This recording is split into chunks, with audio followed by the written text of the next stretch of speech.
Hi friends, ಎಲ್ಲ ಹೇಗಿದ್ದೀರಾ? ಚೆನ್ನಾಗಿದ್ದೀರಾ ಅಂತ ಭಾವಿಸ್ತೀನಿ. ನಾನು ಸಹ ಚೆನ್ನಾಗಿದ್ದೀನಿ. ಇದು ನನ್ನ ಶುಕ್ರವಾರದ vlog.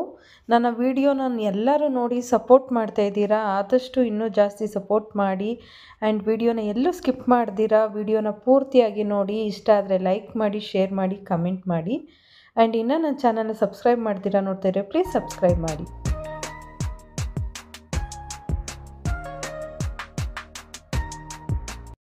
Hi friends, good morning. ಬೆಳಗಿನ ಶುಭೋದಯಗಳು ಇವತ್ತು ಎಲ್ಲರಿಗೂ. ಸೊ ವ್ಯೂ ನೋಡಿ ಎಷ್ಟು ಚೆನ್ನಾಗಿದೆ ಅಂತ. ಸೂರ್ಯನು ಹುಟ್ಟುತ್ತಾ ಇದ್ದಾನಲ್ಲ, ಸೊ ಎಷ್ಟು ಚೆನ್ನಾಗಿ ಕಾಣ್ತಿದೆ ಅಂತ. ಈ ಖುಷಿನ ನಾನು ನಿಮ್ಮ ಜೊತೆ ಹಂಚ್ಕೋಬೇಕು ಅಂತ ನನಗೂ ಇಷ್ಟ ಆಯಿತು. ಹಾಗಾಗಿ ವಿಡಿಯೋ ಕ್ಯಾಪ್ಚರ್ ಮಾಡಿದೆ. ಎಷ್ಟು ಚೆನ್ನಾಗಿ ಕಾಣ್ತಿದೆ ಅಲ್ವಾ ಫ್ರೆಂಡ್ಸ್? ಮಾರ್ನಿಂಗ್ ಈ ಥರ ವ್ಯೂ ನೋಡಿಕೊಂಡು ಒಂದು ಸಿಪ್ ಕಾಫಿ ಕುಡಿತಾ ಕೂತ್ರೆ ಎಷ್ಟು ಮೈಂಡ್ ರಿಲೀಫ್ ಆಗುತ್ತೆ ಅಂದರೆ ಹೇಳೋದಕ್ಕೆ ಆಗಲ್ಲ. ಅಷ್ಟು ಮೈಂಡ್ ರಿಲೀಫ್ ಆಗುತ್ತೆ. ಎಷ್ಟೇ ಟೆನ್ಷನ್ ಇದ್ದರೂ ರಿಲ್ಯಾಕ್ಸೇಷನ್ ಆಗುತ್ತೆ.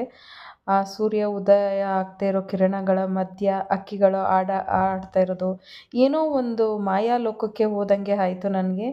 ಗರುಡ ಅದು ಹಾರ್ತಾ ಇರೋದು ನೋಡಿ ಎಷ್ಟು ಚೆನ್ನಾಗಿ ಕಾಣ್ತಿದೆ ಅಂತ ಏನೋ ಒಂಥರ ಖುಷಿ ಆಯಿತು ಅಲ್ವಾ ಫ್ರೆಂಡ್ಸ್? ಈ ಥರ ವೆದರು ಮತ್ತು ವಾತಾವರಣ ನೋಡ್ತಾ ಇದ್ದರೆ ನಮಗೆ ನಮ್ಮನ್ನೇ ಮರ್ತಂಗಾಗುತ್ತೆ. ಮೈಂಡು ಸಹ ರಿಲೀಫ್ ಆಗುತ್ತೆ. ಸೊ ಅಷ್ಟು ಚೆನ್ನಾಗಿ ಕಾಣ್ತಿತ್ತು. ಆ್ಯಂಡ್ ಇವತ್ತು ಸಹ ಅಕ್ಕಿ ಹಿಟ್ಟಿಂದ ಈ ರೀತಿ ರಂಗೋಲಿ ಡಿಸೈನ್ ಬಿಟ್ಟಿದ್ದೀನಿ. ಯಾವ ರೀತಿ ಕಾಣ್ತಿದೆ ಅಂತ ಪ್ಲೀಸ್ ಕಮೆಂಟ್ ಬಾಕ್ಸಲ್ಲಿ ಮಾಡಿ.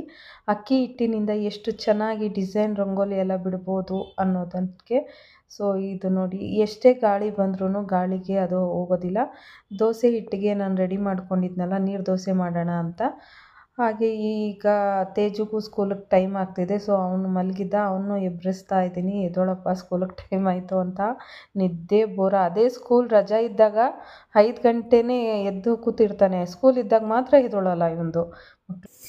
ನಾನು ಚಟ್ನಿಗೆ ಕೊಬ್ಬರಿ, ಕಡಲೆಕಾಯಿ ಬೀಜ, ಒಣಮೆಣ್ಸಿನ್ಕಾಯಿ, ಕರಿಬೇವಿನ ಸೊಪ್ಪು, ಉಪ್ಪು, ಹುಣಸೆ ಹಣ್ಣು, ಕೊತ್ತಂಬರಿ ಸೊಪ್ಪು ಇವೆಲ್ಲ ಹಾಕಿ ಈ ರೀತಿ ಚಟ್ನಿ ಮಾಡ್ಕೊತಾ ಇದ್ದೀನಿ. ಕೊಬ್ಬರಿ ಚಟ್ನಿ ಮಾಡ್ತಾಯಿದ್ದೀನಿ. ಇದಕ್ಕೆ ಹಾಗೆ ಒಳ್ಳೆ ಕಾಂಬಿನೇಷನ್ ಅಂತಲೇ ಹೇಳ್ಬೋದು, ತೆಂಗಿನಕಾಯಿ ಚಟ್ನಿ. ಸೊ ಅದನ್ನು ಸಹ ರೆಡಿ ಮಾಡ್ಕೊತಾ ಇದ್ದೀನಿ. ದೋಸೆನ ಹಾಕ್ತಾಯಿದ್ದೀನಿ ನೋಡಿ. ಈ ರೀತಿ ಚೆನ್ನಾಗಿ ಬಂತು ದೋಸೆ ಇವತ್ತು. ಸೊ ಬಾಕ್ಸ್ಗೆ ನಾನು ಕಾಯಿ ಚಟ್ನಿ ಅಂದರೆ ತೇಜುಗೆ ಇಷ್ಟ, ಹಾಗಾಗಿ ಕಾಯಿ ಚಟ್ನಿ ಆ್ಯಂಡ್ ನೀರು ದೋಸೆ, ಸ್ನ್ಯಾಕ್ಸ್ಗೆ ಹಣ್ಣು ಕಳಿಸ್ದೆ. ಯಾಕಂದರೆ ಇವತ್ತು ನಮ್ಮನೇಲಿ ತಿಂಡಿ ನೀರು ದೋಸೆ, ಕೆಂಪು ಚಟ್ನಿ, ಕಾಯಿ ಚಟ್ನಿ. ಬೇಸಿಗೆ ಸ್ಟಾರ್ಟ್ ಆಗ್ತಾ ಇದೆ. ಸೊ ಆದಷ್ಟು ಹಣ್ಣುಗಳನ್ನ ಜಾಸ್ತಿ ಉಪಯೋಗ ಮಾಡಿ. ಮಕ್ಳಿಗೂ ಸಹ ಹಣ್ಣುಗಳನ್ನೇ ಕೊಡಿ. ಜಾಸ್ತಿ ಖಾರದ ಐಟಮ್ ಎಲ್ಲ ತಿನ್ನೋಕ್ಕೆ ಹೋಗಬೇಡಿ. ಹೆಲ್ತನ್ನ ಹುಷಾರಾಗಿಟ್ಕೊಳ್ಳಿ. ಹೇಳಬೇಕು ಅಂದರೆ ಈಗಲೇ ಬಾಯೆಲ್ಲ ಡ್ರೈನೆಸ್ ಆಗ್ತಾ ಇದೆ.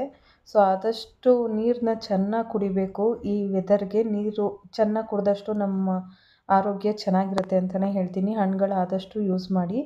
ಸೊ ಇವತ್ತು ನಾನು ದೇವ್ರ ನೈವೇದ್ಯಕ್ಕೆ ರಸಾಯನ ಮಾಡಿಕೊಂಡಿದ್ದೆ. ಹಾಗೆ ತೇಜು ತಿಂಡಿ ತಿಂದು ಸ್ಕೂಲ್ಗೆ ಹೊರಟ. ನಾನು ಅವನು ಹೊರಟ ಮೇಲೆ ಪೂಜೆ ಮಾಡ್ಕೊತಾ ಇದ್ದೀನಿ. ಆದಷ್ಟು ಮನೆಗಳಲ್ಲಿ ಪೂಜೆ ಮಾಡೋದ್ರಿಂದ ಮನಸ್ಸಿನಲ್ಲಿರೋ ಕಷ್ಟ, ನೋವು, ದುಗುಡ ಎಲ್ಲ ದೂರ ಆಗುತ್ತೆ ಅಂತಲೇ ಹೇಳ್ತೀವಿ. ಮತ್ತು ಪಾಸಿಟಿವ್ ಎನರ್ಜಿ ಬರುತ್ತೆ. ನಮ್ಮ ಕಷ್ಟಗಳನ್ನ ಮನುಷ್ಯರ ಹತ್ರ ಹೇಳ್ಕೊಳ್ಳೋ ಬದಲು ದೇವ್ರ ಹತ್ರ ಹೇಳ್ಕೊಂಡ್ರೆ ನಮಗೆ ಪರಿಹಾರ ಒಂದಲ್ಲ ಒಂದು ದಿನ, ಒಂದಲ್ಲ ಒಂದು ಟೈಮಲ್ಲಿ ನಮ್ಗೆ ಸಿಕ್ಕೇ ಸಿಗುತ್ತೆ. ನಾವು ಮಾಡಿರೋ ಪೂಜೆ, ದಾನ ಧರ್ಮ, ಕರ್ಮಗಳು ಎಲ್ಲ ನಾವು ಈ ಲೋಕದಲ್ಲಿ ಈಗಲೇ ಅನುಭವಿಸ್ಬೇಕಾಗತ್ತೆ. ಹಾಗಾಗಿ ಮನೇಲಿ ಎಲ್ಲ ನೀಟಾಗಿ ಪೂಜೆ ಮಾಡಿ ಧೂಪ ಎಲ್ಲ ತೋರಿಸಿ, ಈ ರೀತಿ ಮನೆಗೆಲ್ಲ ಧೂಪ ತೋರಿಸೋದ್ರಿಂದ ತುಂಬ ಪಾಸಿಟಿವ್ ಎನರ್ಜಿನೇ ಅಂತಲೇ ಹೇಳ್ಬೋದು. ಸೊ ಮನಸ್ಸಿಗೂ ನೆಮ್ಮದಿ ಆಗುತ್ತೆ. ಏನೋ ನಮಗೆ ಏನು ಕಷ್ಟ ಇದೆಯೋ ಅದು ದೇವ್ರ ಹತ್ರ ಹರಕೆ ಕಟ್ಟಿಟ್ಬಿಟ್ರೆ ಸೊ ಅದು ಎಲ್ಲೋ ಒಂದು ಕಡೆ ಪರಿಹಾರ ಆಗುತ್ತೆ ಅನ್ನೋ ನಂಬಿಕೆಯಲ್ಲೇ ನಾವು ಜೀವನ ನಡೆಸ್ತೀವಿ ಮುಂದಕ್ಕೆ. ಸೊ ಹೊಸ್ಲು ಪೂಜೆ ಎಲ್ಲ ಈ ರೀತಿ ಆಯಿತು. ನನಗಂತೂ ಇವತ್ತು ಲೋಟಸ್ ರಂಗೋಲಿ ಅಂತೂ ತುಂಬ ಇಷ್ಟ ಆಯಿತು. ತುಂಬ ಚೆನ್ನಾಗಿ ಕಾಣ್ತಿದೆ. ರಂಗೋಲಿ ಪೌಡರಲ್ಲಿ ಬಿಡೋ ಬದಲು ಈ ರೀತಿ ರಂಗೋಲಿ ಬಿಟ್ಟರೆ ತುಂಬ ಚೆನ್ನಾಗಿ ಕಾಣ್ತಿತ್ತು. ನಂಗೆ ತುಂಬಾ ಇಷ್ಟ ಆಯಿತು. ಆ್ಯಂಡ್ ತುಂಬ ಗಾಳಿ ಬೀಸ್ತಿದೆ. ಈಗಂತೂ ಈ ವೆದರ್ಗೆ ಎಷ್ಟು ಜನ ಹುಷಾರು ತಪ್ತಾರೋ ಗೊತ್ತಿಲ್ಲ. ಆದಷ್ಟು ಹುಷಾರಾಗಿರಿ. ಸೊ ಇವತ್ತು ಶುಕ್ರವಾರದ ವ್ಲಾಗು, ಪೂಜೆ ಇದಾಗಿತ್ತು. ಯಾರಿಗೆಲ್ಲ ಇಷ್ಟ ಆಗಿದೆ ವಿಡಿಯೋನ ಪೂರ್ತಿಯಾಗಿ ಕೊನೆಯವರೆಗೂ ನೋಡಿದ್ದಕ್ಕೆ ಥ್ಯಾಂಕ್ ಯು, ಧನ್ಯವಾದಗಳು. ಹೀಗೆ ನಮಗೆ ಸಪೋರ್ಟ್ ಮಾಡ್ತಾಯಿರಿ.